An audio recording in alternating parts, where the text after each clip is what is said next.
Don't ignore your shadow. You ever wake up in the hospital and feel like you're not alone, even when a room's empty? That's how it started for me, recovering from surgery, groggy, and noticing I always had an extra shadow on the wall, a little darker than the rest.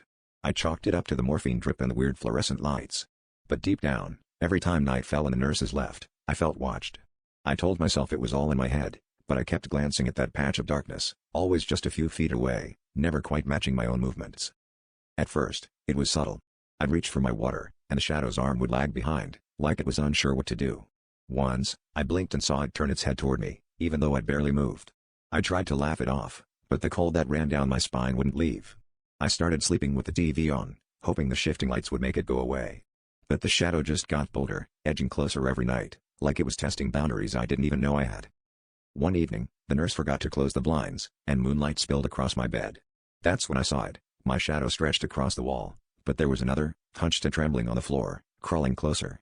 I froze, heart pounding, as its form began to rise, mimicking the outline of my body but empty, as if waiting to be filled. I tried calling out, but my voice died in my throat as it reached the foot of my bed, its fingers curling over the edge. Last night, I woke up unable to move, my entire body numb. I stared in horror as the shadow pressed itself against my chest, sinking into me like ink in water. My vision blurred, the room spinning as I felt myself fading, growing lighter, less real. The last thing I saw before the darkness claimed me was my own body sitting up, smiling with someone else's smile. My shadow had finally found its moment.